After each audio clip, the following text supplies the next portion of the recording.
Hi, and welcome to the second day of the Global Veg Fest. Thank you for joining us for the health talks organized by Plant-Based Health Professionals UK. I'm Dr. Leila. I'm the education lead at Plant-Based Health Professionals UK, and I will be your host today. If you missed the talks from yesterday, you can find the replays in the YouTube channel of Veg Fest UK, and they are also available, on Facebook, on the Facebook page of Veg Fest UK. Anyway, our first talk today is by Dr. Chidi. He's an award-winning lifestyle doctor. He's trained in surgery and general practice. He's also the founding member of the European Society of Lifestyle Medicine. His mission is to bring health, healing, and hope to the UK and beyond. So, without further ado, let's welcome Dr. Chidi. Hello there. Welcome. And it's really a privilege to be here. And it's really interesting to be talking about such an important topic this morning. I don't think there can be anybody listening today who has not undergone some area of stress, especially over the past 18 months. So that's what we're talking about today. Stress, R.I.P. Let's get this stress to rest in peace. For those of you who don't know me, as Dr. Leila said, my name is Dr. Chidi. These are the ways that you can get hold of me if you need to get hold of me. And as she said, I spend a lot of my time dealing with reversing diseases. And those diseases, I use a program called Life Colors, and each color represents a different type of lifestyle or chronic disease. So I spend a lot of my time helping people to reverse them. And in there, the black color you can see there is actually stress. And I must say at the outset, stress is involved in absolutely every one of these lifestyle diseases. Stress doesn't make anything better. So if we really want to get to the root of any disease, why don't we try to deal with stress? How do we eliminate it? How do we get stress to rest in peace? Well, for me and for most illnesses I deal with, I say that the stages to recovery are meals, movement, and mindset. Meals, movement, and mindset. If you really want to get to the heart of any disease, you have to tackle all three. So even in stress, which many people think is it's maybe psychological, they have an element involved in the meals, in the movement, and in the mindset. So let's start off. Let's look at this. look at food and mood, if you like. I think if you talk about health to anybody and you ask them, well, what sort of things do we need to eat? These words come up often: antioxidants, anti-inflammatories. These are always the go-to guys for getting rid of disease. And with stress, it's no different. The more antioxidants we have in the system, the more anti-inflammatories we have in the system, the better our internal environment will be, and the better we're going to be able to cope physically with stress. Let's just have a little look at what we're talking about. There was a study done back in 2017 which looked at the effect of blueberries on the mood of children and young adults. So got a group of children. It's actually, you can do a double-blind controlled trial, and they disguised those people who were having blueberries and those people who were not having blueberries, and they found simply by increasing the amount of blueberries in the diet, the mood of these young children changed dramatically. It was over about 2 to 3 weeks. So that was quite a dramatic improvement. Now, part of my background, I did pharmacology and physiology, and I always want to know, well, how does this work? How does blueberries actually make your mood elevated? And the theory is that it acts a bit like how anxiolytics work on the GABA receptor. Remember that GABA receptor? As you bind to the beta receptor, the beta parts of the receptor, the channel opens up, and chloride ions can go in and therefore quieten down and relax the neuron. So that's one of the putative ways that it could actually be working. But we don't know for sure, but we do know that the more blueberries, the more phytochemicals that you have in your diet, the better your brain and the better your nerves are able to deal with any kind of stress or abnormality in the stability of our nerves. Here's something else, still talking about food and mood. We know about tryptophan. We know tryptophan is a massively important amino acid. It's one of the precursors, well, it is the precursor for dopamine and serotonin. If you really want to chill out, you're going to have lots of tryptophan. Funnily enough, tryptophan is found an awful lot in bananas. And I guess this proves the point, because you don't see too many monkeys that are depressed. But seriously, tryptophan, being the precursor for dopamine and serotonin, it is broken down by an enzyme called monoamine oxidase. So monoamine oxidase breaks down these neurotransmitters. And remember, these neurotransmitters are the ones that are trying to keep us happy, keep us concentrated. So as they're being broken down, the theory is that our mood will then go down as well. Our mood will lower. So if we have things in our diet that can actually inhibit the enzyme monoamine oxidase, MAO, then surely the amount of serotonin and dopamine stays higher in the system. And funnily enough, in the natural world, we do have such phytochemicals such as quercetin, which actually inhibits monoamine oxidase. This makes it a natural antidepressant. And, you know, when we're talking about stress and depression kind of go hand in hand. So food that we eat can inhibit the breakdown of dopamine and serotonin. Now, where do we get these phytochemicals from? Well, they're not present in animal products. They're not present in dairy, eggs, or anything like that. They are present in the good old leafy greens, good old berries, fresh fruit, and fresh vegetables. So it just seems to be that whether we're talking about heart disease, blood pressure, diabetes, we all converge on this thing. And the reason why we're here as plant-based health professionals is because we believe passionately that the more plants you eat, the better you're going to be. And it doesn't just respond to our physicality, it also responds to what we do with our minds. Here's something else. Yes, crime and nourishment. Many studies have been done, especially out in California, by the way, especially in the prison system. But there's many studies, including this study, which took just under 1,000 youths in the Michigan Youth Violence Prevention Center. And all it did was remove trans fats, meat, and dairy from the diet. That's all it did. They found that the levels of stress, anger, and violence dramatically reduced within a month. I know of another prison, a chap who ran a prison in California who changed the diet just for 2 months for adult prison offenders. Within the first month, the levels of violence reduced. In fact, they needed fewer guards on duty just because they had changed the diet. And that is all they did.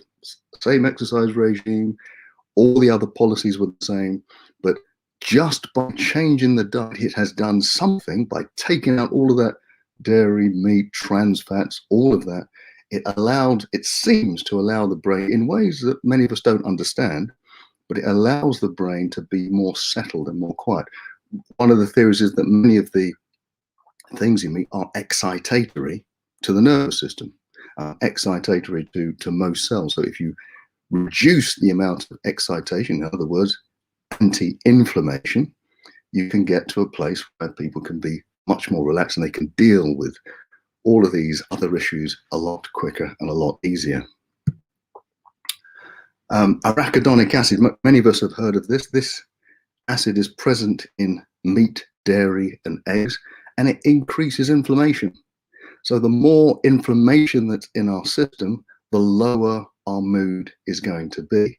So what we're finding is the more anti-inflammatory foods we have, the more antioxidant foods we have, the better our potential to have a depression and stress-free day. And I've seen this happen even in my own life. I remember members of my family, when I was a vegan, when I became a plant-based professional many years ago, and they didn't really want to follow me. They said, no, I'm going to stick with my fish and my chicken and my eggs. Every now and again, for a week or so, they changed their diet. And apart from a bit of weight loss, apart from all of that, they actually found, you know what, I can concentrate better. You know, I don't feel quite as miserable when I wake up. So those sorts of things are quite clear. So food and meals have a very important part to play if we want to get stress to rest in peace. How about this then? Movement. Movement. I know there are doctors today who are prescribing exercise for people who have any kind of stress issues, anxiety issues, or depression issues. But this thing called exercise, I mean, there is a system, there is a society called Exercise is Medicine, and it's true.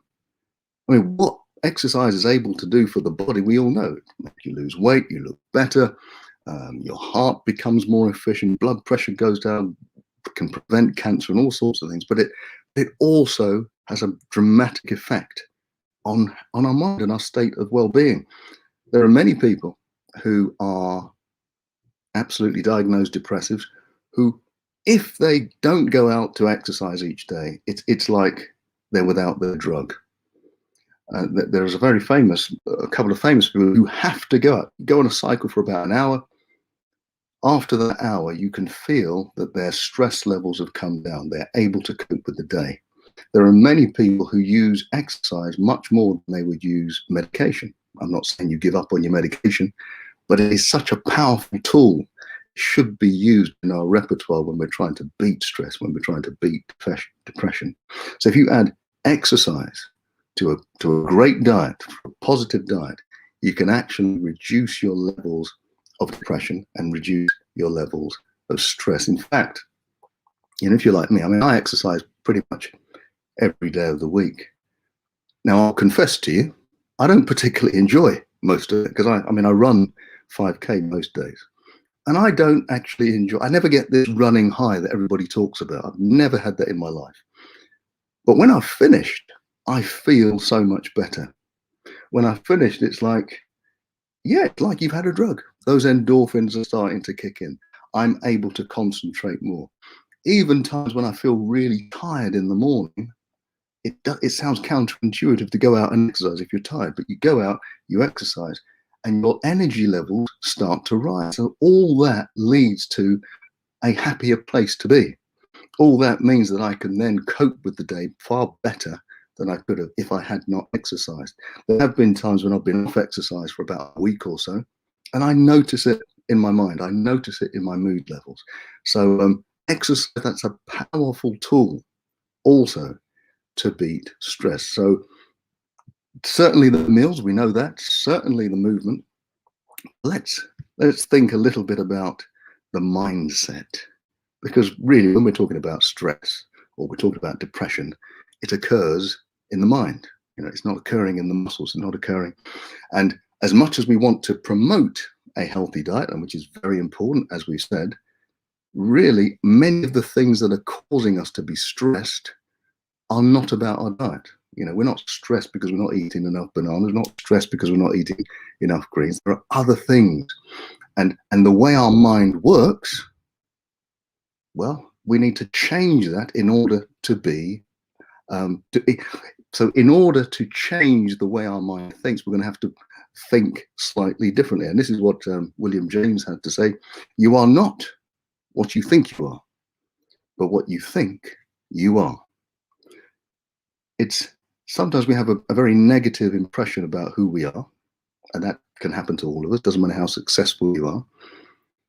But really, what determines our destiny is really about where we are focusing our thoughts. Where are we thinking? Where are we focusing on? So let's just have a look at that, because obviously it all starts in the brain. When I'm talking about depression or stress, it's very important to talk about how fantastic the brain is. You know, the brain is 100 billion on average nerve cells, each of them with 1,000 connections. So you really have something like 100 trillion connections going on in the brain. I mean, how do we even start to think about that number? I like to think about the Amazon rainforest, which is about 15 times the size of France, massive place, covered in trees. If you think about every tree and every leaf on every tree in the Amazon rainforest, you still would not come up anywhere near to the numbers of connections we have in our brain. It's a massively complicated organ. It does 50,000 trillion operations per second. But with all that, there are still difficulties. With all that, there are still things that can hold us back, and stress is one of them. I always like to refer to Elizabeth Blackburn when she came up with this study that got her the Nobel Prize on stress. It was a wonderful, wonderful experiment. She showed that not only does stress affect us mentally, it can affect the physicality of our DNA. She showed that got a group of women together who were under a lot of stress, many issues going on, took their blood, looked at the DNA of the blood and saw that these little end shoelace tags at the end of the DNA, telomeres that they're called, can be lengthened, which increases the length of your life, or they can be shortened, which reduces the length of your life. Now, whether they are lengthened or shortened depends on how you view the stress. Doesn't depend on the stress that you're in, but on how you picture, view, and think about the future of the stress that you're in. So even the DNA responds to how we think. Because what was found is that if people were overcome and overwhelmed by stress, by having some counseling, by having some help, by enabling them to think differently and even more positively about what they're going through, the DNA started to change and the telomeres started to lengthen, and their lives became a lot healthier and they lived longer, which is quite amazing. So what the message for me is that no matter what situation I'm in, I can overcome it. I can overcome the poor effects of it by changing the way we think. You know, in the old that phrase by Mahatma Gandhi is, you know, thoughts become words, words become actions, actions become habits, habits become your character, and your character determines your destiny. But it all starts with what we think about.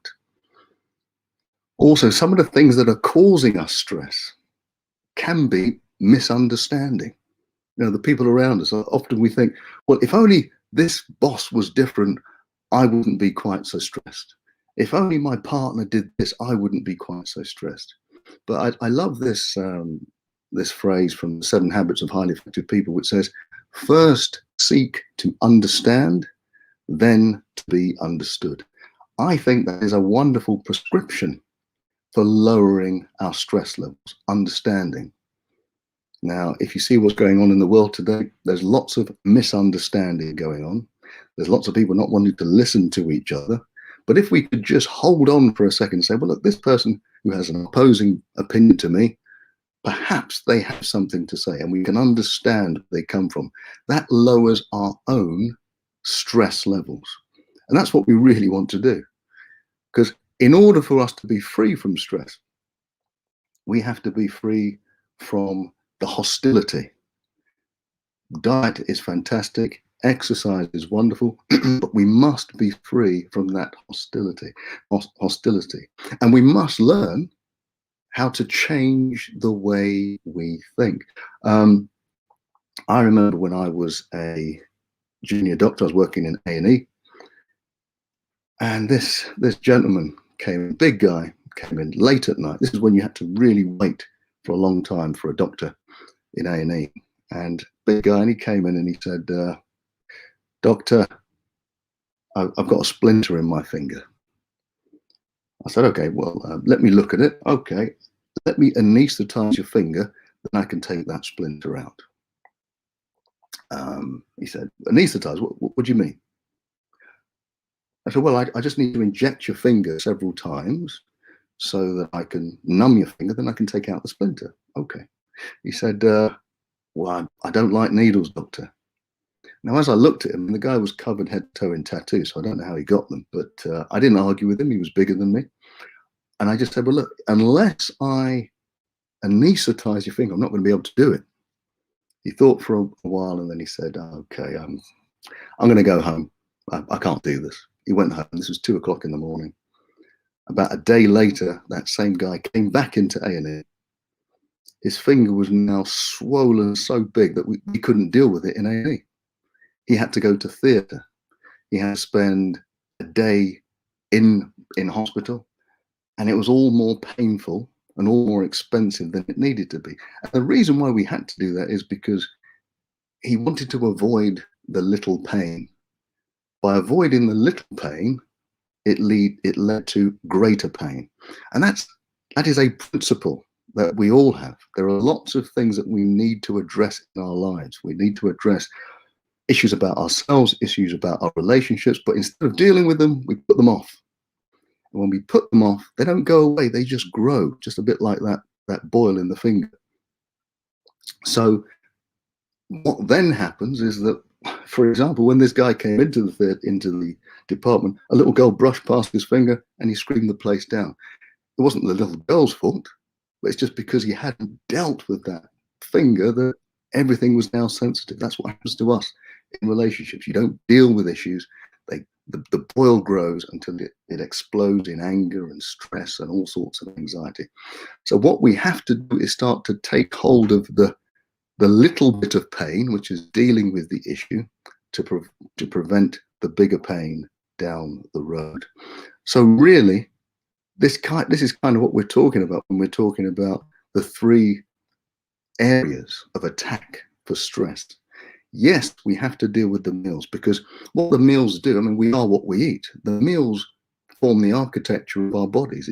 All those enzymes that go on that make us be able to think the way we think, that comes from the food that we eat. If we give ourselves the right fuel, if we give ourselves the right nutrients, we're going to be in a much better position to reverse and prevent stress and depression. Movement is essential. The more we move, the better. And it doesn't have to be high impact stuff, because actually, when you think about it, if you do high impact exercise, your stress levels have to go up a little bit in the beginning. It's still good for you, but when we're talking about stress, one of the best things to do is just consistent low impact exercise. So for example, walking or cycling or swimming or something like that. That consistency provides the body a fantastic internal environment to repair, and that's what we need. And the more we exercise, the better we're able to sleep. Sleep forms a beautiful part of our recovery and in our maintenance when it comes to dealing with stress. And then, of course, finally, as we said, mindset. Mindset is vital. It is important that we start to think not just what we want, but what other people need. So, for example, this seek first to understand, then to be understood. It seems like we're putting people before us. Well, actually, that's right. And that's a way that we can lead to internal peace, because that's exactly what we want. We don't want to be stressed. We all want to rest stress in peace. Thank you very much.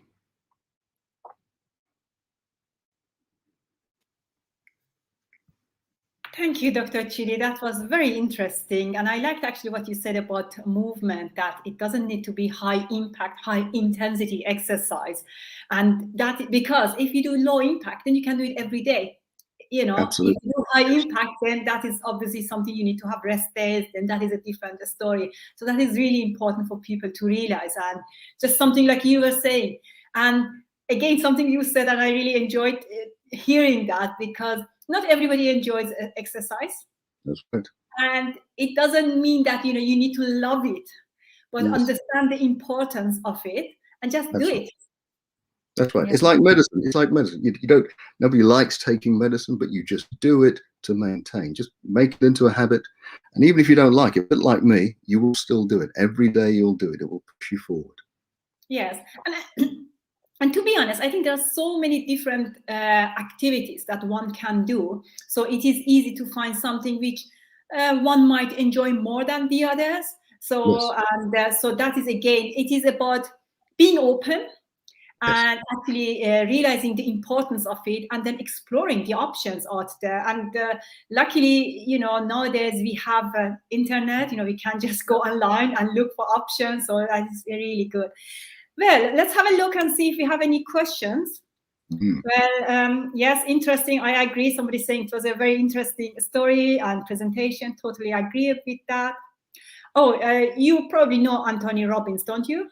Yes. Yes. I mean, I don't know if you know. Somebody's asking, well, he's wondering if he's actually vegan. I don't think so, to be honest. I'm not sure of that. Yeah, I'm not sure of that. Yes. No, I don't think that, to be honest. I remember in one of his talks, he mentioned something about being vegetarian or trying a vegetarian diet, but I don't think, he's vegan.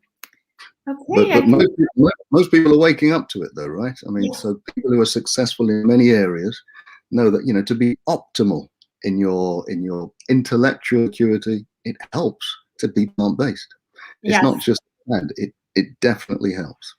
Yes, and I actually like that you mentioned plant-based, and I think a lot of people prefer to call it plant-based rather than vegan anyway. And actually, there's one question, so let's answer that before we wrap up. Is walking exercise alone?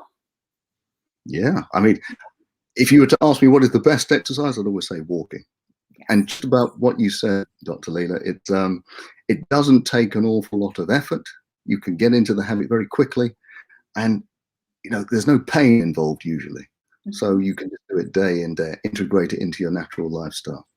Yes, and it is cheap, and exactly. It is available to everybody. So you don't need any special gear and equipment. You can just go out there and do it.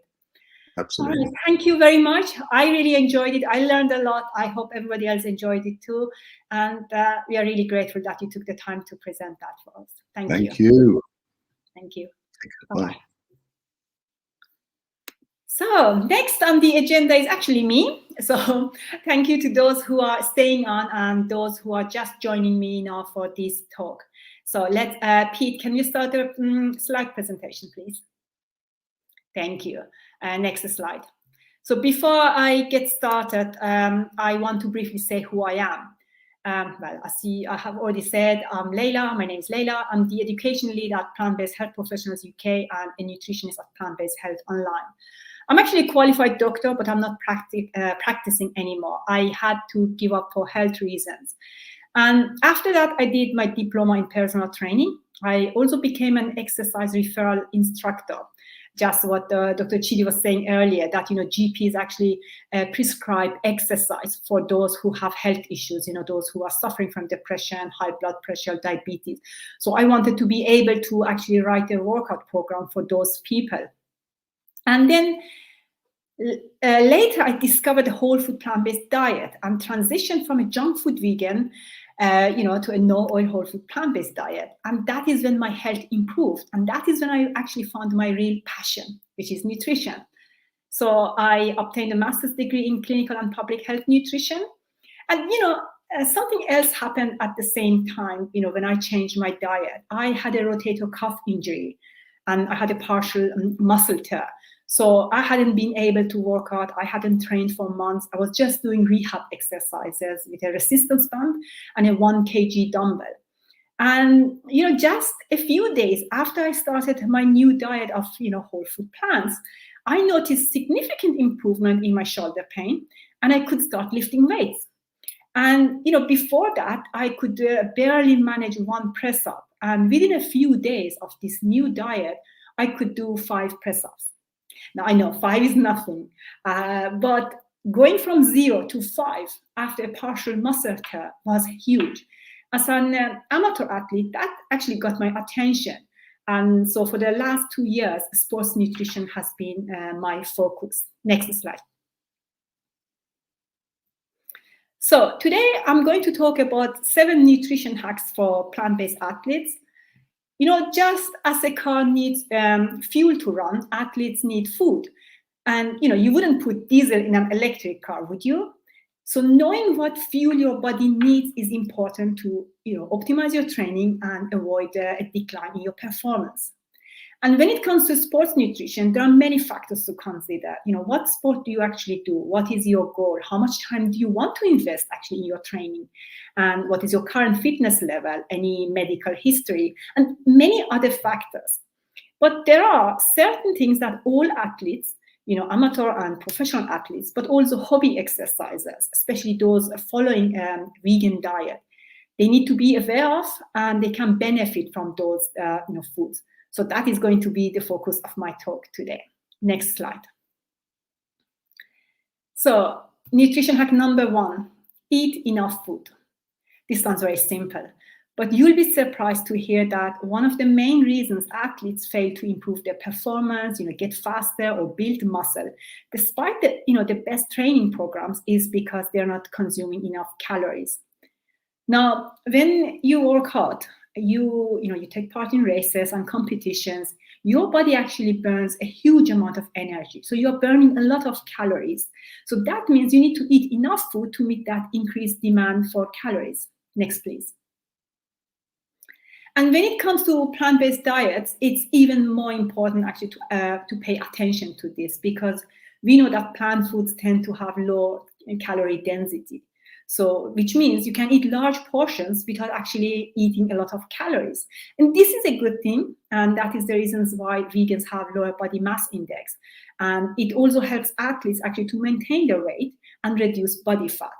But that means if you are physically active, you need to pay more attention to what you eat and how much you eat.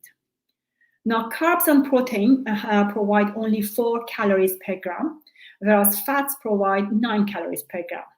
Now, that doesn't mean that, if you're physically active, you should go and eat a high-fat diet. That's not what I'm saying. But knowing that helps athletes actually add healthy sources of fats into their diet, and that way they can actually meet the increased demand for calories. So nuts, seeds, nut butters, and avocados are athletes' best friend. And one easy way to make sure that you hit your calorie target is just by having a smoothie.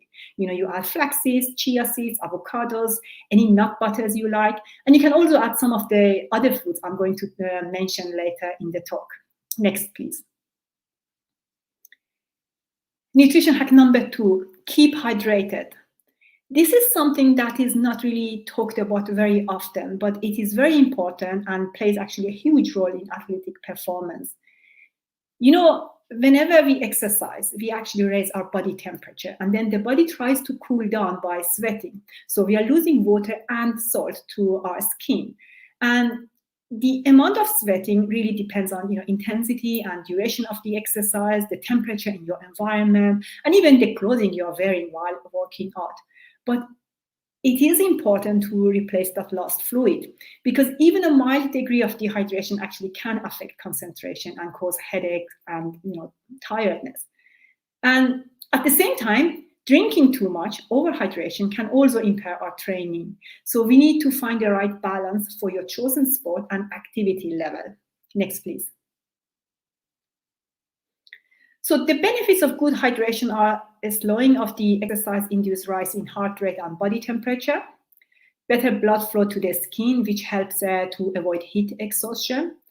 And even post-exercise, having a good hydration is important. Muscle protein synthesis only happens in well-hydrated muscles. And, any recovery food that we eat needs actually to be digested. And for that to happen, we need to have enough fluid in our gastrointestinal tract. Now, an optimal hydration regimen starts actually ideally 24 hours before an event, before a race, because if your body is in a dehydrated state, you need at least 24 hours to rehydrate yourself. And the best way to find out whether you are well hydrated is actually by assessing the color of urine. If the urine is clear, then it means your hydration is good. So what you want to do is 1 to 2 hours before the event, you can have 1 to 2 glasses of fluid, and then a few sips before the event. Now, during the training, again, it depends on how long your workout is, how much you are going to sweat, and how hot it is. And of course, you want to avoid drinking too much, because then you would be forced to be using the bathroom. So most athletes, develop their own strategy, what works best for them. In general, if you're exercising less than an hour, water is enough. But if you're, training and working out more than an hour, especially if it is, longer than 1.5, 2 hours, and you usually sweat a lot, then you need to add some sodium to your drink, and also some glucose, because that's what your working muscles need. So ideally, a good sport drink has actually 6 to 7% carbs and 100 to 200 milligrams of sodium per cup. You can actually make your own sport drink. You just need to calculate a little bit. So it's that makes it complicated, but it is possible. And then after the training, again, you need to make sure that, whatever you have lost, you replace it. And in general, the idea is that for every 1 kilogram loss of body weight, we should drink 1 to 1.5 liter of fluid. But make sure to do it slowly. You don't want to drink too much in one go. Next, please. Nutrition hack number 3, dates and nuts. Now, a handful of dates and nuts, it's so easy to carry wherever you go. Whether you go to the gym or you're going for a long run, or you're just meeting your friends in the park, for a ball game, football, volleyball, or basketball, or whatever you enjoy doing. I actually believe every athlete who's not allergic to nuts should carry a small bag of dates and nuts with them all the time.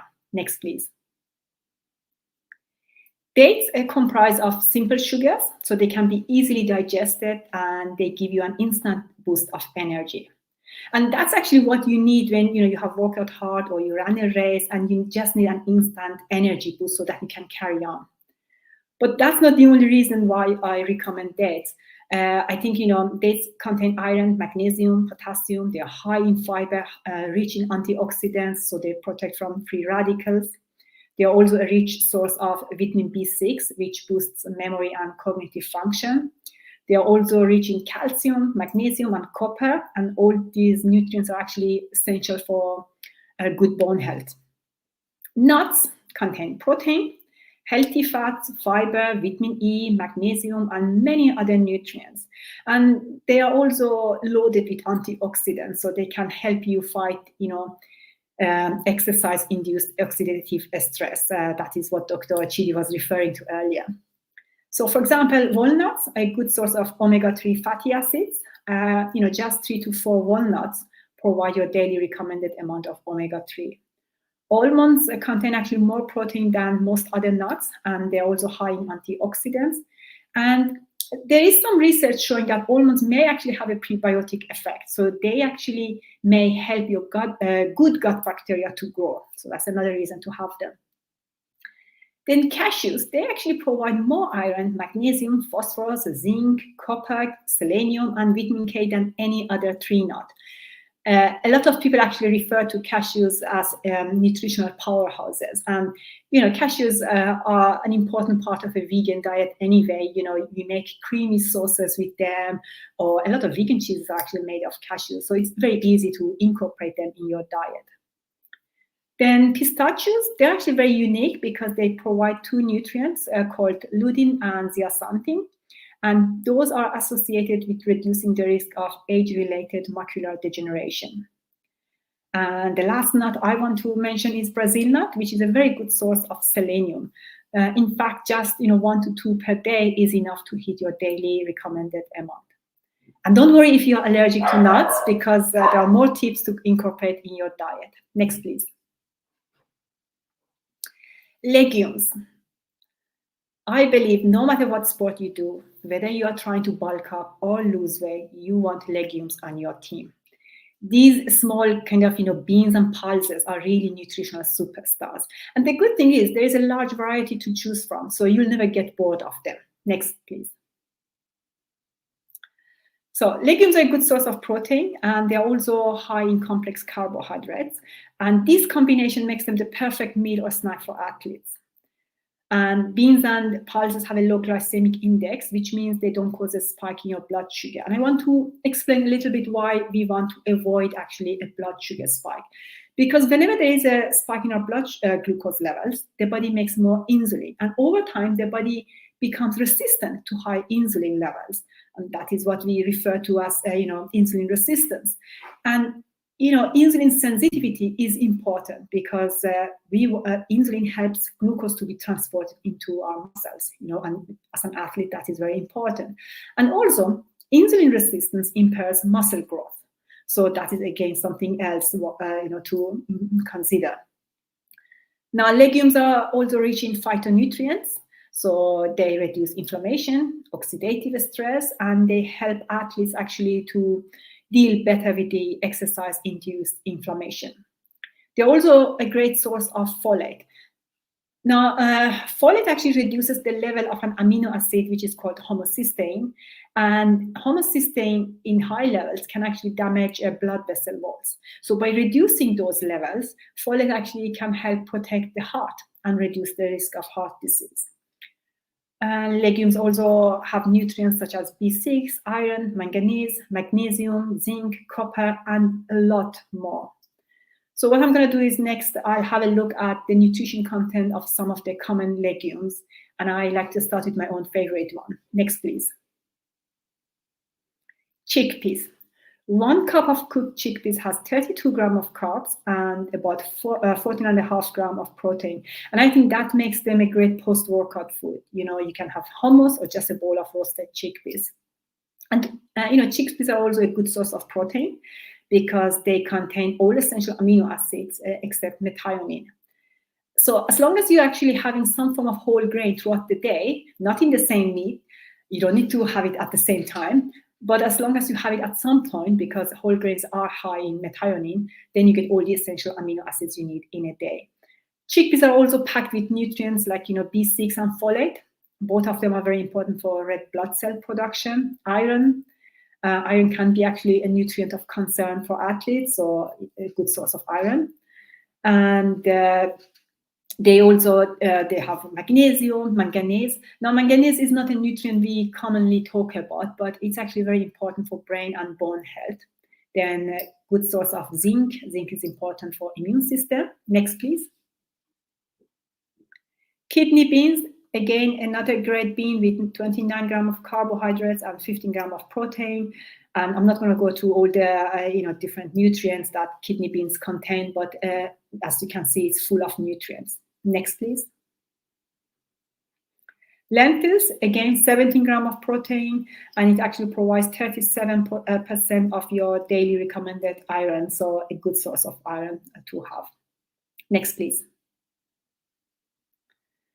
Soybeans are actually a very good source of protein because it contains enough of all the essential amino acids.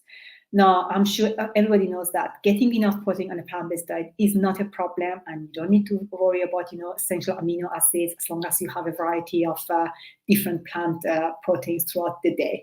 But soybeans are quite actually popular among athletes because, they are high in calories and they have a lot of, as you can see, a lot of different nutrients. And yes, they do have all the essential amino acids. Next, please. Nutrition hack number 5, beetroot. Next. Now, the reason beetroots are so great for athletes is because of the nitrates in beets. Nitrates actually improve the vasodilatation, so it makes your blood vessels expand. And that way, the blood can actually provide more oxygen and glucose to the working muscles, and at the same time, remove carbon dioxide and lactic acid. And studies have shown that consuming beetroot can increase the time to exhaustion, especially during high-intensity exercise. Now, I also want to mention something else. The nitrate need to be converted to nitrite, and then in the gut it becomes nitric oxide.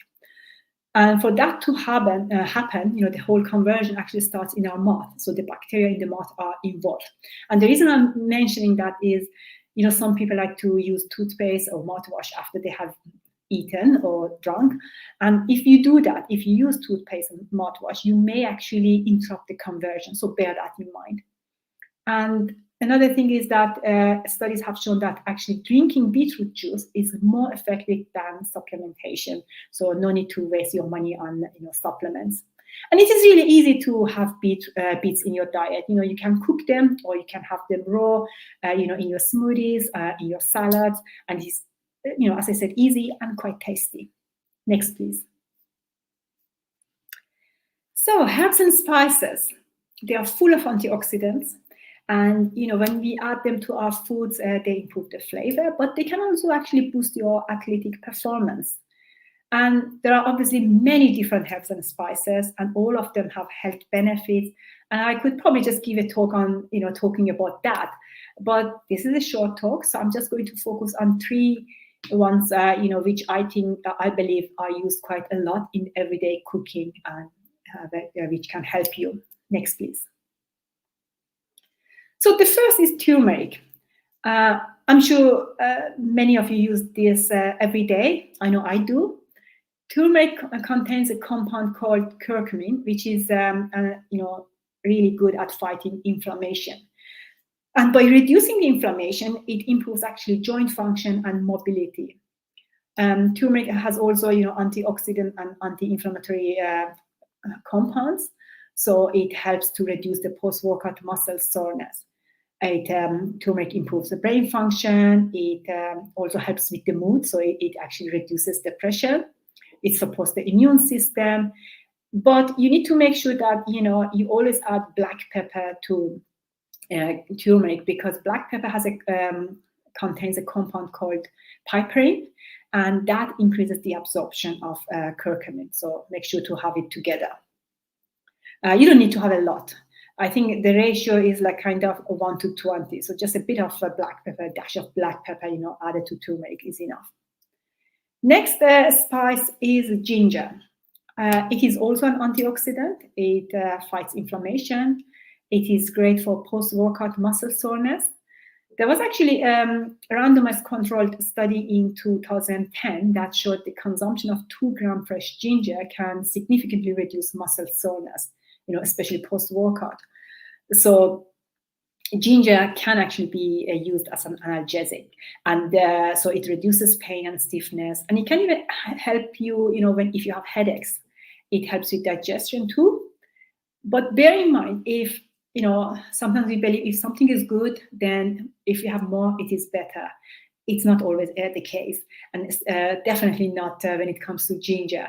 I mean, if you take more than 4 grams of ginger per day, it can cause some adverse effects. Nothing major, just stomach upset, heartburn, bloating, but still, just bear that in mind. So the ideal kind of dose seems to be like 2 grams per day. That's all you need to have.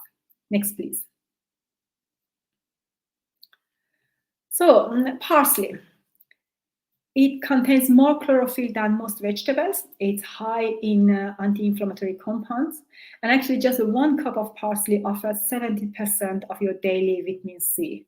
It's also high in vitamin K, and vitamin K is important for calcium absorption. So parsley is good for bone health. And all these herbs and spices, herb and spices I mentioned, you can easily add them to your smoothies, or just sprinkle them, on your salad or on your soup. And by now, I'm sure you have noticed that I talk a lot about smoothies, and I do really believe that smoothies are actually a great way of having a lot of antioxidants in a glass. But also, smoothies can help you to consume more calories if needed. And another thing is, if there's anything you don't like, just toss it in your blender with the other stuff and you won't even taste it. So again, it's a good way of having those vegetables and fruits you don't really enjoy that much, it masks the taste. But make sure that you don't have coffee or tea an hour before and after your smoothie, because tea and coffee have tannins which reduce the iron absorption, and as I mentioned earlier, and iron can actually be a nutrient of concern for athletes. Even some herbal teas contain tannins, even green tea. So never have like kind of green tea before and after your smoothie, and never ever add it to your smoothie, obviously. So bear that in mind, please. Next. Supplements. Now, I'm not talking about performance-enhancing drugs. Performance-enhancing drugs are still controversial, and I personally believe they are not necessary. And I'm always surprised but delighted to see that some top athletes don't use any. And, the other thing is the safety of a lot of the performance-enhancing drugs hasn't been actually tested beyond a few years. So even if you do choose to use them, just do that with caution. You don't want to temporarily actually increase your performance, improve it, and then long-term have health problems. So look into that. You don't really, as I said, I don't recommend them myself. But nutrition hack number 7 is I'm talking about essential supplements a plant-based athlete needs. Next, please. So the first one is B12. This one is a must. And, it's actually a must for all who follow a vegan diet, even if you're not physically active. And I'm still surprised to come across vegans who ask me, do I need to take B12? Yes, you do. All of us, we do need to take a B12. It is almost non-negotiable, and it is very important. B12 is required for red blood cell formation, for neurological function, for DNA synthesis. So it's a very important vitamin. And also the problem is, it's not really a problem, but one of the issues is that if you have a mild deficiency, it can actually be masked if your folate levels are high. And we know that vegans tend to have high folate intake. So that's why you may actually have a mild deficiency and not know it. So, and that's, again, another reason why we recommend that you have a blood test every year. So, you really should do that. Now, some vegans, like myself, we choose to obtain our B12 via fortified plant milks or nutritional yeast, which is possible. I have been doing it since I went vegan. Sorry, my cat just joined me. And, if you want to do that, make sure that you still top up once in a while. So take a supplement once in a while. And the reason I'm saying that is because, whenever you want to get your nutrients from fortified foods, it is very difficult to kind of determine if you're getting enough. I do know people who are drinking like kind of 4 or 5 glasses of soy milk, fortified soy milk every day, and then having nutritional yeast, on everything they eat. But still, it is difficult to be certain. So just take a supplement once in a while. I do that, And in general, my advice to people is to take a supplement, and you just need 50 micrograms per day or 2,000 micrograms once a week. And the difference in dosage is just because of the way B12 is absorbed in our body. Now, next, the vitamin supplement you need is vitamin D. Vitamin D is needed for healthy bones because, it promotes actually calcium absorption. So it is important, but it also has like other functions, neuromuscular and immune functions. We get vitamin D by exposure to sunlight. And you can imagine living in a country like the UK, like today, there is no sun. So that can be actually a problem. And in fact, vitamin D deficiency is actually very common in the UK. Around 23% of adults have low vitamin D status. And in winter months, that actually number rises to like 40-45%. And that's why Public Health England recommends that everyone in the UK over the age of 5 takes a supplement from October to March. Now, certain groups of athletes are at risk of deficiency, and they may want to consider taking regular supplementation. So, for example, those with darker skin and those with, insufficient sun exposure just during winter. But also, if you're doing a lot of indoor training, so even if it is summer, there is a lot of sun out there, it's nice, but you're stuck indoors, then you're not getting the exposure. So bear that in mind. Or you are actually, your sport requires you to be outdoors, but you're using a lot of sunscreen. So again, not getting enough. So bear that in mind. And you don't want to have low vitamin D levels because, as I said, that would reduce your calcium absorption and that would increase the risk of stress fractures in athletes. You don't need much. You just need 10 micrograms per day. And yes, and just make sure that it is a vegan version because yes, vitamin D3 can be from animals as well. So just look for make sure to check for that. So last mineral I want to discuss is iodine. Again, a very important mineral. It's a component of thyroid hormones and involved in so many biochemical reactions in the body. And deficiency is actually very common, and that's why many countries have iodized their salt. So to make sure that the general population is actually getting enough iodine. Plants, vegetables, fruits, they can have iodine, but it depends on the level of iodine in the soil. So again, not reliable. A lot of vegans choose to take seaweed. That is seaweed has iodine. So that is one option. I actually recommend athletes to use iodized salt. All you need is just really 3 grams of iodized salt, which is half a teaspoon, and it is still lower than what the WHO considers safe, so it's not a lot. Or you just take a supplement, 150 microgram a day. Next, please. So that is just a recap of what I discussed. Next.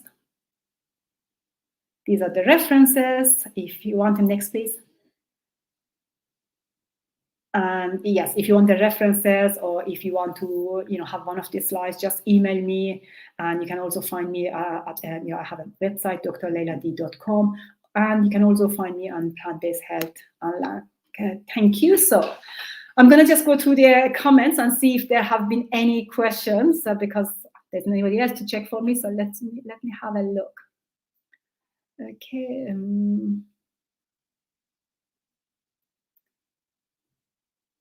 Sorry, I'm just. Yeah, somebody's saying they are taking turmeric supplement, if I understand correctly. Yes, there are actually supplements out there, but I just think, if you can take it, as a spice, powdered spice, why not? 1,000 international unit of vitamin D3 is 25 microgram. Yes, that's correct.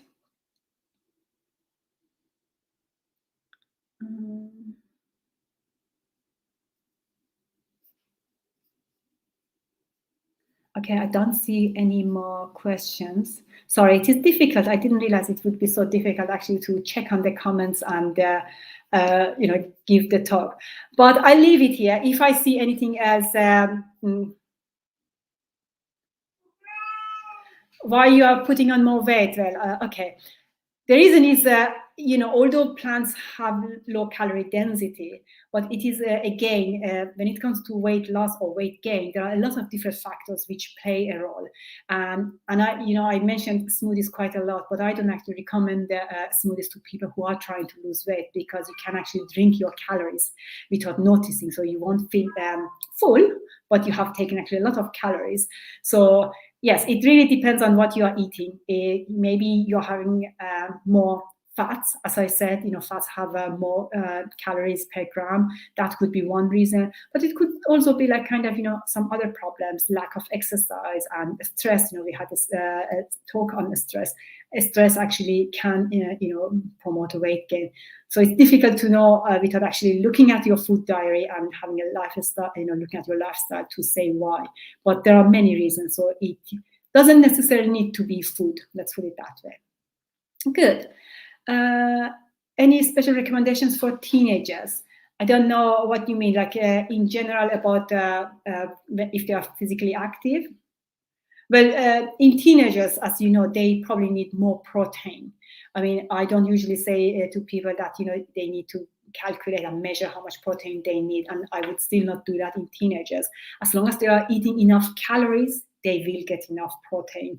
So I would, again, I don't want to say like all these 7 hacks I mentioned, that any of them is important. But if I wanted to actually point to 3 of them, I would say, make sure to eat enough food, keep hydrated, and take the supplements, which, a plant-based athlete needs. So if you do these 3, especially eating enough foods, that is actually one of the main reasons people don't improve their performance and don't do well. So that, and I think especially with teenagers, they have high metabolism. So that is going to be probably one of their main, things to watch out for.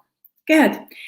Thank you very much. I'm sorry if I have missed any questions. I'll go later to Facebook, and if I see any questions, I will answer there.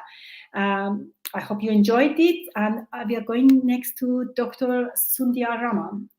She has a degree in pharmacology and physiology. She also has a medical degree, a PhD in genetics and epigenetics.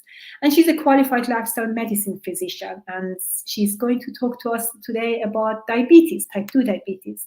Sundhya, are you ready? I'm ready. Can you see me?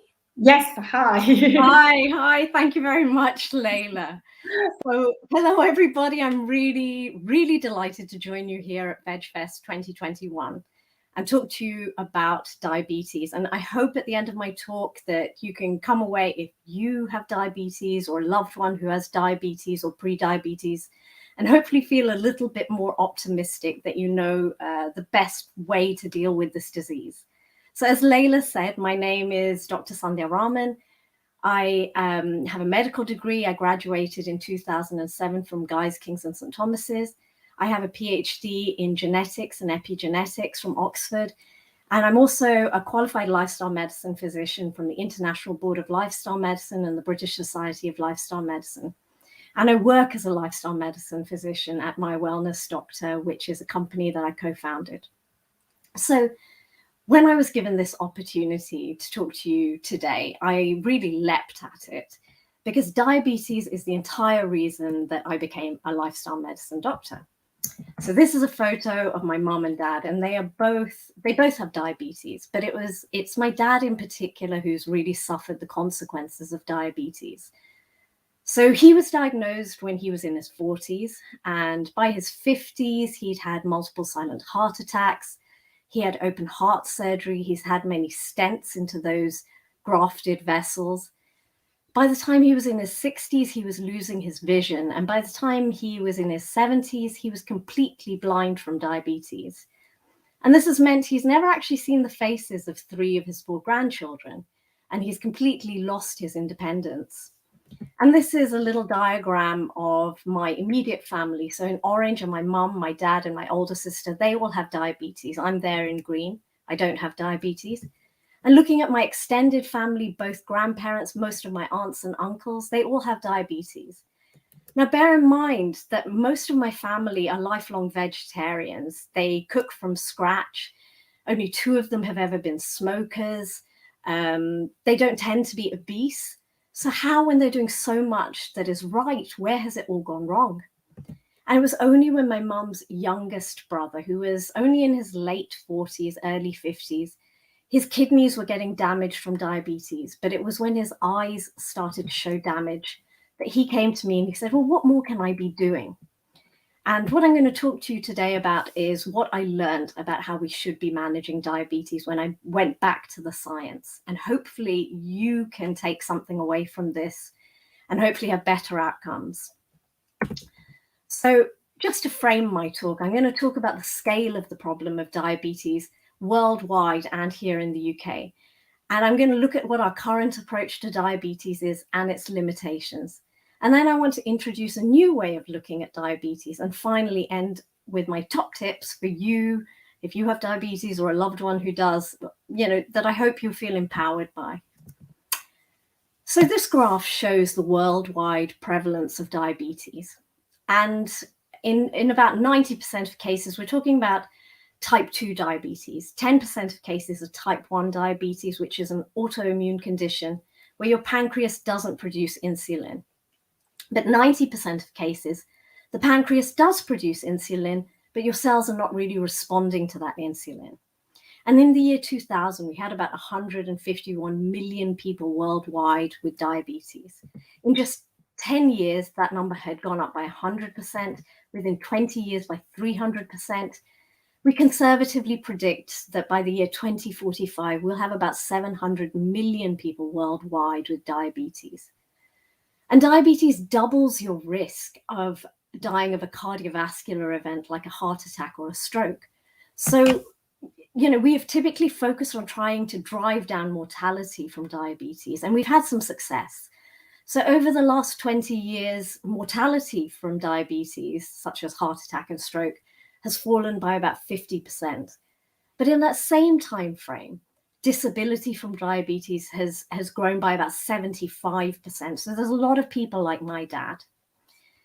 About half of diabetics will develop diabetic neuropathy, so damage to the tiny nerves in their hands and their feet. And it makes them more prone to getting foot ulcers and puts them at risk of amputation.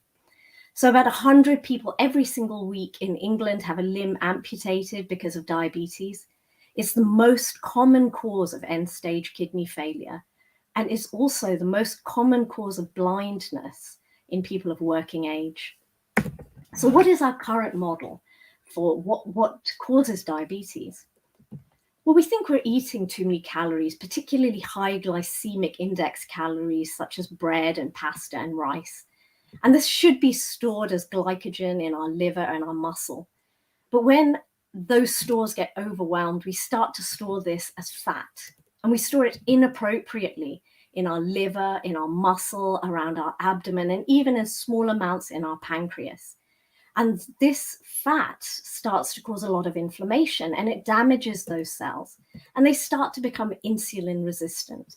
So our pancreas responds by increasing levels of insulin to try and drive that glucose back into the cells for storage, because there's a lot in the blood. But insulin increases our appetite, and it also makes us store more fat. And so you get a vicious cycle of more fat being stored, causing more damage, causing more insulin resistant, causing more insulin being driven out of the pancreas into the bloodstream. And when the pancreas reaches the point that it can't increase the amount of insulin it produces to drive that glucose into those cells, we tip over into diabetes. So the holy trinity of diabetes management has been to use drugs to drive down our blood glucose, to reduce our cholesterol, and to reduce our blood pressure, because a lot of diabetics have high blood pressure. And this is also a significant risk for cardiovascular disease. And there have been lots of trials looking at what happens if we optimize our blood sugar or our blood pressure or our blood cholesterol. And when we take these trials together, a lot of them, what they've done is they've taken two groups and put them either into intensive or less intensive management of either their blood sugar or their blood pressure or their cholesterol. And they thought, well, look, if we try to normalize the levels of this, do we get better outcomes in diabetics?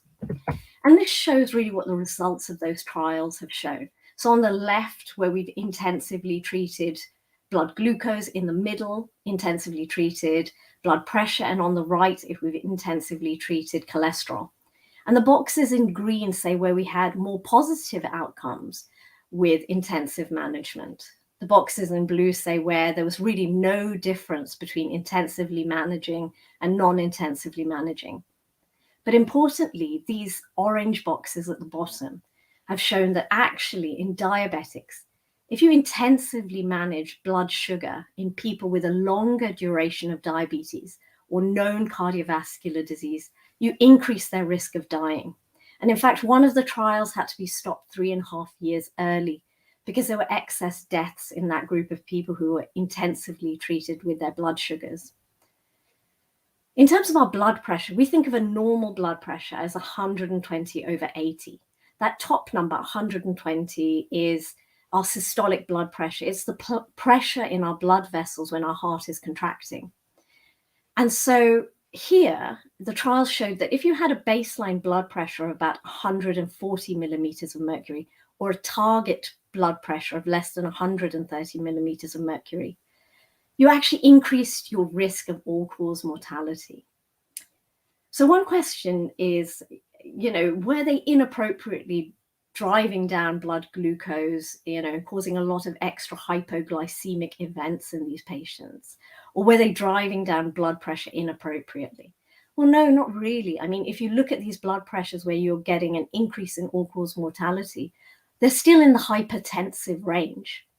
And they didn't find an excess number of hypoglycemic events. We don't really know why it was. But one likely possibility is that actually we're acting so far down in the process of what happens in diabetes that really here, these high blood pressures and high glucose, we're stifling our body's attempts to perfuse organs within damaged blood vessels. So you're really trying to drive down a symptom of diabetes rather than the actual cause of diabetes. I'd like to say at this point, please don't stop taking your medication. And there are two reasons for this. One is these trials were done in older medications we do still use, but we are finding that with some of the newer medications, they're showing a better profile. And the other really important thing that I'd like to underline here is that drugs are not a panacea, but they do have their place. And what is that place? Well, if you consider that if you have diabetes or pre-diabetes, your metabolism is behaving like a runaway train. And drugs, they act like a brake on that train. So they're trying to slow down that runaway train, but they don't reroute it onto a healthier outcome. And now in the second part of my talk, I'd like to tell you how you can start thinking about diabetes and then reroute it to a more positive outcome. So just to begin with, what is actually wrong with our current model of diabetes? Nothing really. It's just that it's trying to deal with diabetes at the end point of the process, and we can't really leverage that much control at this point. And the other really important thing is we oversimplify food. We talk about it in terms of calories or glycemic index, but actually food is much more than that. It's information. And how is it that our food is translated into information in our bodies? And there are three main mechanisms that have really become interesting areas of research over the past few decades. One is epigenetics, one is chronic inflammation, and the other is our microbiome. And I'm just going to explain what each of these three things are first of all.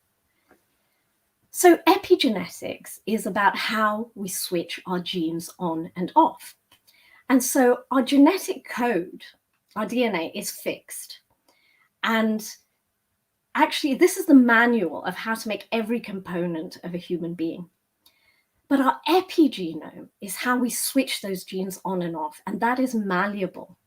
Now, we know we inherit our epigenome, and we can inherit it from several generations ago. So in my case, I've probably inherited an epigenome from my grandparents or great-grandparents that makes me much more likely to develop diabetes. But what I find really heartening is that I can reshape my epigenome through my behaviors. Now, inflammation, there are two types of inflammation. One is acute inflammation and the other is chronic inflammation. Acute inflammation is really entirely appropriate inflammation. It's when, say, for example, we cut our skin and all our inflammatory mediators and our immune system come in and they fix the problem and then they switch off. And this is appropriate. It primes our immune system, is healthy. But chronic inflammation is this low-level, grumbling level of inflammation that we can't switch off. It makes us more lethargic. It makes us much more likely to gain weight. It makes us much more likely to suffer from chronic viral infections. And we just can't shut down that inflammation. And what it also does is it makes us much more likely to develop a chronic illness. Our microbiome has been another really fascinating area of research. When I'm talking about our microbiome, we have a microbiome on our skin, but the microbiome and other places, but the microbiome I'm going to focus on here is the microbiome within our colon, so the very end of our gastrointestinal tract.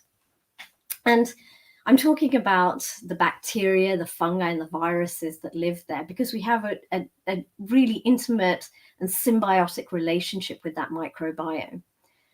And we influence them and they influence us. So we, for example, when we eat a lot of plant foods that is full of fiber, we are feeding them exactly what they want to eat.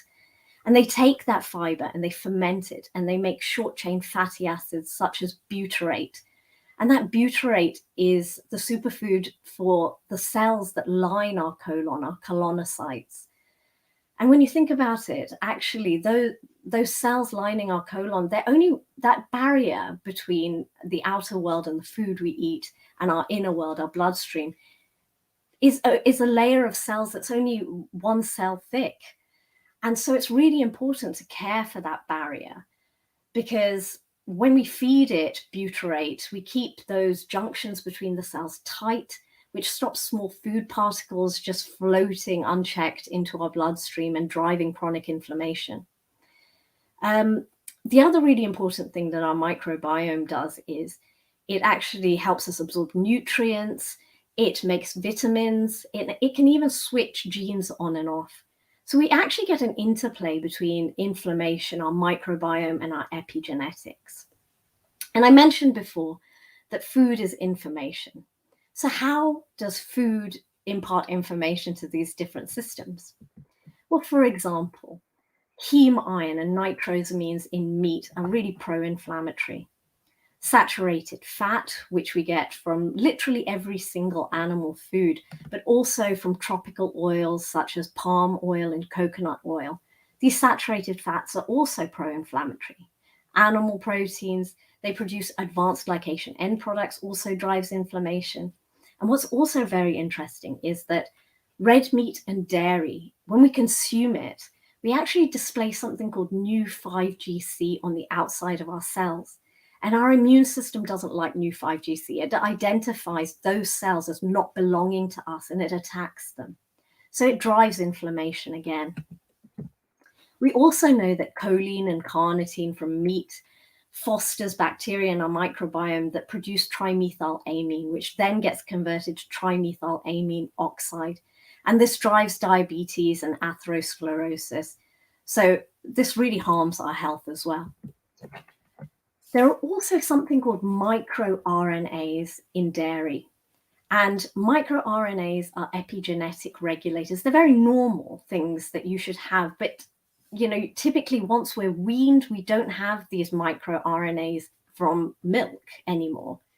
But if we keep feeding ourselves milk or dairy after we've been weaned, what we do is we introduce these epigenetic regulators back into our bloodstream. And one thing animal models have shown is that the microRNAs from dairy acts on the beta cells in our pancreas and impairs their ability to produce insulin. It actually regresses the development in animal models of the beta cells in the pancreas. On the plus side, yogurt and cheese can have, because they're fermented, because they're cultured, they have probiotics which repopulate the bacteria in our gut. But it's important to say that actually we don't have to have dairy to get probiotics. We can get that from live soy yogurt. We can get that from fermented vegetables like kimchi or sauerkraut. We can get it from kombucha or water kefir. So we don't have to have it along with the saturated fat, along with the microRNAs and the new 5GC. And the other way in which plant foods impact on inflammation, well, they're full of antioxidants, so they drive down chronic inflammation. They're full of fiber. There is zero fiber in animal foods. It's only found in plant foods. And that is the superfood for the microbiome. And there's a whole fascinating area called nutrigenomics, where we know things like the curcumin in turmeric, things like sulforaphane in cruciferous vegetables, all these sorts of various compounds in plant foods regulate our epigenetics. They switch on housekeeping genes. They reduce our risk of cancer. They result in a huge number of benefits to our metabolism and our risk of cancer, our risk of inflammation, and so on. So we understand the devices that our body uses in order to either set us on a path to chronic disease or set us on a path to healthy longevity. And we know that the drivers of this are the foods we eat, how much exercise we have, but other drivers include how much sleep we get. We should be aiming for about 7 to 8 hours of sleep every night. Sleep is a highly anti-inflammatory process. And we know that people who get a good 7 to 8 hours regularly per night, it regulates leptin and ghrelin, which regulate our appetite. If you get people who sleep less than 7 to 8 hours a night chronically, they're more likely to be obese. And it actually improves our insulin sensitivity, getting regular good sleep. Another thing is our levels of chronic stress. So cortisol is our stress hormone, and it's a steroid hormone. And steroid hormones, they increase your blood glucose levels. And so acute stress, like giving a talk at VegFest, is really good for you. That's not a problem. It's the chronic kind of grumbling stress that's a problem, the chronic high levels of cortisol. And your body can become cortisol resistant, so it won't shut down that inflammation. You know, that cortisol should be anti-inflammatory, but your body doesn't listen. And finally, things like your level of of social connection are really important. The Center for Disease Control in the United States has said that actually being socially isolated, carries the same health risk as smoking 15 cigarettes every day. And one randomized control trial looked at diabetics, and it put one group in a peer support group, monthly peer support, and the other half, they had individual diabetes education each month. And then they looked at their long-term glucose control after 6 months, and those in the peer support group had better long-term glucose than those in the individual diabetes education group. So we understand a bit about the drivers, and if we push these into disequilibrium, we move those devices where they're trying to compensate for all the bad signals we're giving them. And ultimately, if they decompensate, it leads to disease. And not just diabetes, but pretty much every single chronic disease we know about: heart disease, chronic lung disease, dementia, chronic inflammatory diseases like rheumatoid arthritis, and even cancer. So what if we took a different approach? So this meta-analysis looked at a whole load of prospective cohort trials looking at lifestyle intervention in the outcomes of people and their health, particularly diabetes. And they included prospective cohort trials that had at least 3 lifestyle practices, including but not restricted to the ones listed here. And 16 of the studies included over 1 million people. And it said, look, what about if you have more positive lifestyle practices and compare that with people who have less positive lifestyle practices? What's your risk of developing diabetes? And 10 of the studies took over 34,000 diabetics, and again compared those with more healthy lifestyle practices and those with less healthy lifestyle practices, and what were their outcomes. And actually, if you had a healthy lifestyle compared with an unhealthy lifestyle, your risk of developing diabetes was reduced by about 75%. And if you're already diabetic and you had a healthier lifestyle, your risk of those complications such as cardiovascular disease and mortality, all-cause mortality and cancer mortality were driven down dramatically, much better than what we saw in those drug trials. So finally, my top tips. All behavior change, what we know about behavior change is it's really important to not let the perfect be the enemy of the good. So if you have no positive lifestyle habits, going from nothing to going to something is where you see the biggest benefit. So if you eat no fruit or vegetable and you just start eating some, or you take no exercise and you just start taking a few little, bits of exercise, and, even if it's just 1 day a week or 1 day a month, just try and be consistent.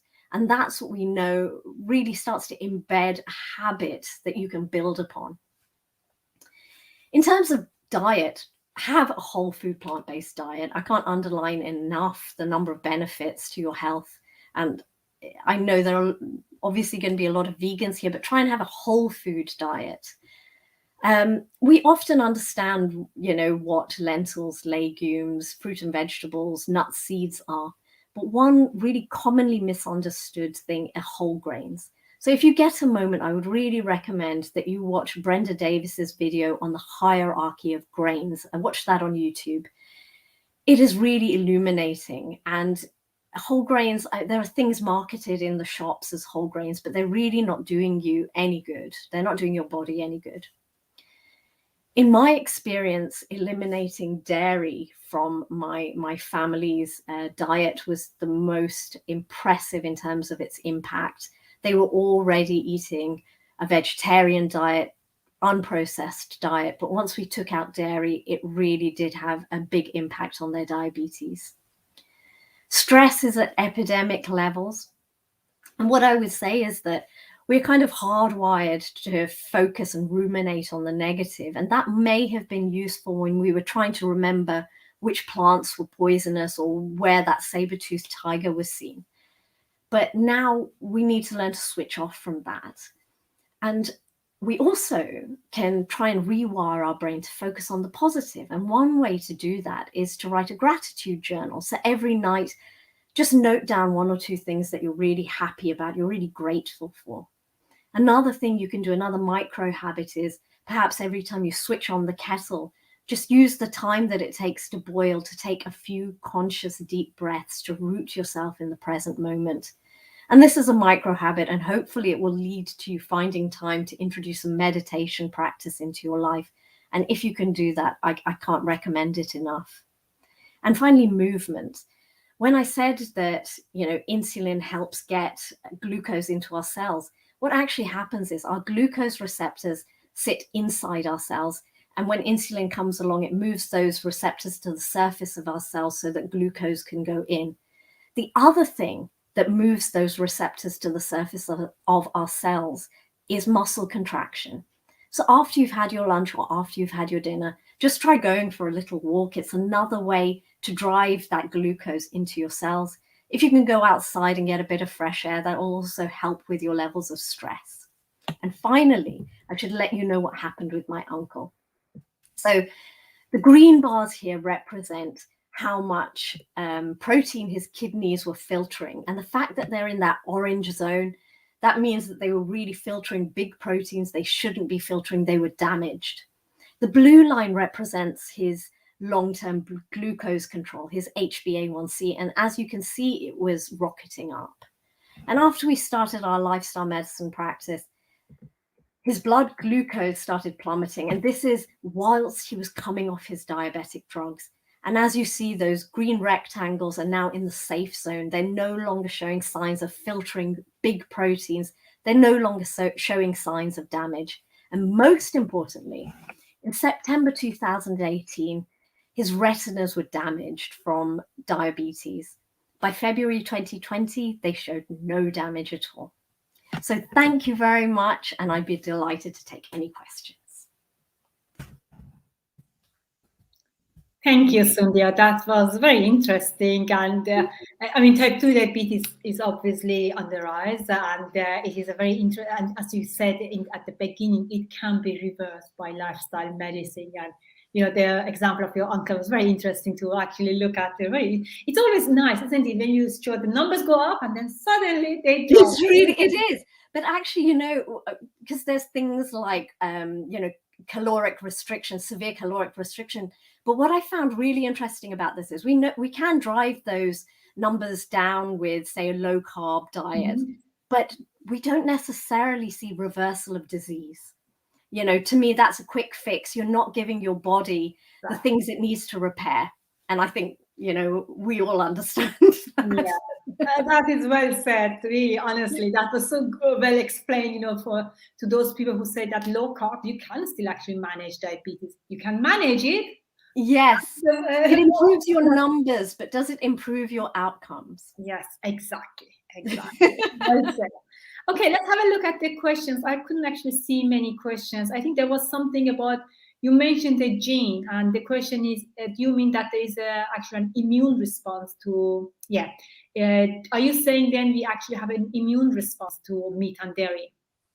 Well, yes, to red meat and dairy specifically. So these, what happens is new 5GC, that is something that we have gets displayed on our cell surface when we have red meat or dairy. And actually our immune system says, this doesn't belong here. This is foreign material, and it attacks it. And we see a lot of new 5GC in tumors. We see it provokes an inflammatory response, and it correlates with the amount of meat and dairy that we eat. And that came in a Nutrinet survey. That's right. Study. Yeah. So I think that's it. Just saying how great the presentation was. They really enjoyed it. And lovely. Yes, I enjoyed it. Yes, somebody's commenting that hopefully more people can watch it. Yes, I agree. And if you missed it, or if you want to, send it to someone, the recording is going to be available at the YouTube channel of VegFest UK. So you can always do that. Thank you, Sundhya. I really Thank you very much, Leila. Yeah. So that's it. That's the end of our talks, the two health talk days actually we had. So altogether we did 6 health talks. If you want to watch the recording, as I have mentioned so many times throughout, the recordings are available later on the YouTube channel of VegFest UK and also on their Facebook page. And by all means, feel free to visit our website, Plant-Based Health Professionals UK. There are a lot of free fact sheets, from free videos, and a lot of articles, and I'm sure you find them very useful. Thank you for joining us, and I hope you enjoyed it. Bye-bye.